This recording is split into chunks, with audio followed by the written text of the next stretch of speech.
Hello, welcome to Aussie Wristwatch. I'm Jessica Liley, and this is where I talk about watches. Today I'm super excited because I've discovered, for me anyway, a new watch. A new expensive watch, which you guys have been watching my videos, you know that I'm going to stumble over my words, particularly pronouncing foreign languages. And so like today I discovered Jaeger-LeCoultre, which I could say all day, but I'm not going to because I'll stuff it up eventually. So JLC. And I really want to talk about the Master Ultra Thin Moon, which I tried on very recently in the Jaeger-LeCoultre store, which happens to be adjacent to the Panerai store that I have to go to in Sydney. And so I popped in there and I actually said to the guy, look, your watches aren't really for me, but I think they're beautiful and I just came to have a look. To his credit, he got me to try some stuff on. And so this is my thoughts on the Jaeger-LeCoultre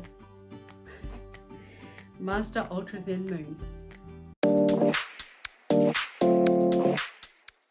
Okay, my observations on this beautiful watch would not be complete without a tiny little bit of history, correct? Because that's what we're about here at Aussie Wristwatch. So, as you guys know, I like to talk a little bit about the watch's origins, or at least the brand's origins. So, Jaeger-LeCoultre, or JLC, was founded in 1833 in the Swiss village of Villers-de-Joux, which I've probably definitely pronounced that one incorrectly. And the company's better known for its innovation in watchmaking and their movements, which are housed in many brands. And the Master Collection dates back to 1992. In 1903, Edmond Jaeger, a French watchmaker and official supplier of chronometers for the French Navy, challenged Swiss watchmakers to create an ultra-thin caliber. Now, Jacques-David Lecoultre apparently rode his bike 20 kilometers. Now, this is back in the 1900s, guys, so a bike doing 20 Ks is hard yakka. He rode his bike to the nearest phone, so the fact that the nearest phone was 20 Ks away, I mean, could you imagine now? And he accepted the challenge. And that's where the Lecoultre Caliber 145 was born in 1907.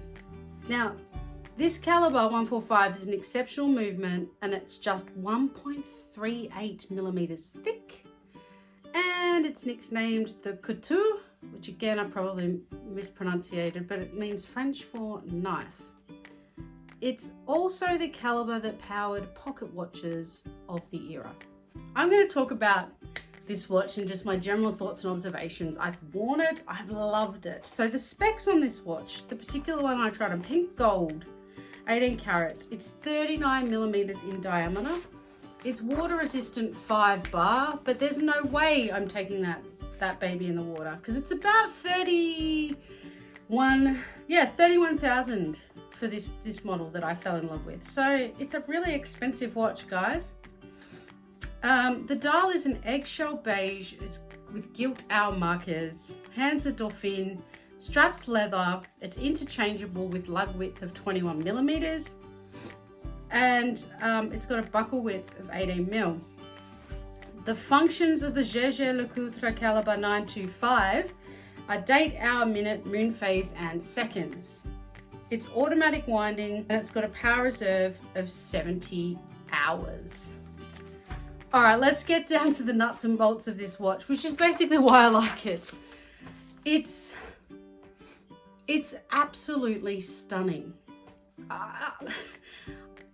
Like honestly, I can't really describe it other than it was just a wonder. I mean, look at this. This is a big watch and it's square. I mean, it was the complete opposite of this. And it just looked amazing. It was so beautiful to put on. And I just didn't want to take it off in the store. And it doesn't matter how nice a watch is, that really rarely happens. And if I could have bought it that day, meaning I had the cash to buy it, I would have. Like, I just loved it that much. It's, I don't know, like I know Jaeger-LeCoultre is not a Vacheron Constantin or, you know, of that caliber, but it's just such an elegant watch, and in circumstances where their reverso is their trademark watch basically, which is also an exceptionally cool watch. My wife tried on one of the reversos and absolutely loved it. You know, to the point where he was trying to sell her on getting the etchings on the reverse side of the case and like all the amazing stuff that you can do with that watch.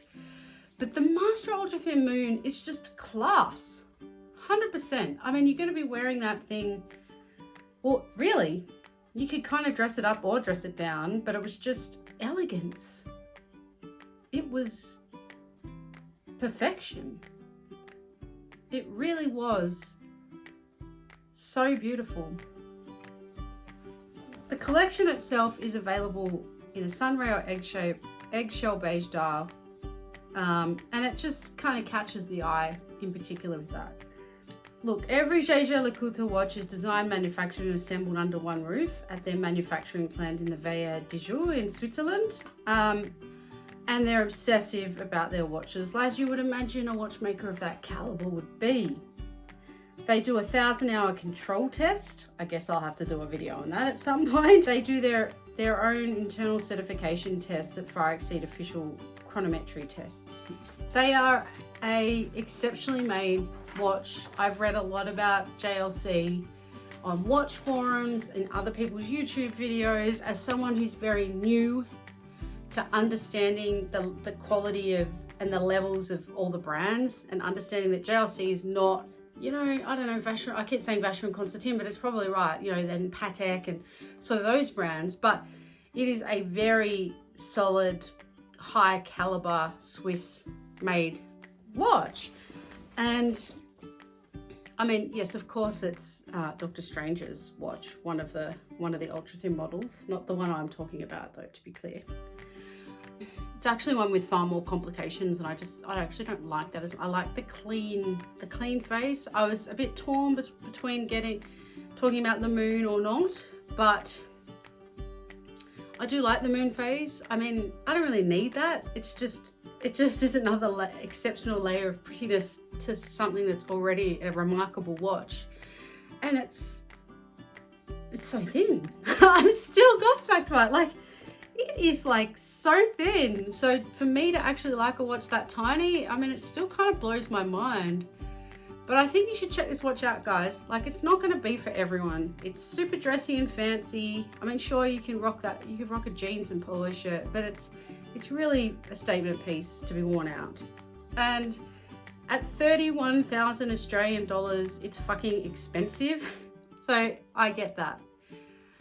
But it doesn't mean you can't go in and give it a crack in the store, right? And just take it for a spin around the bench in there, and do what I did, put it in the mirror and be like, I don't really want to take this off.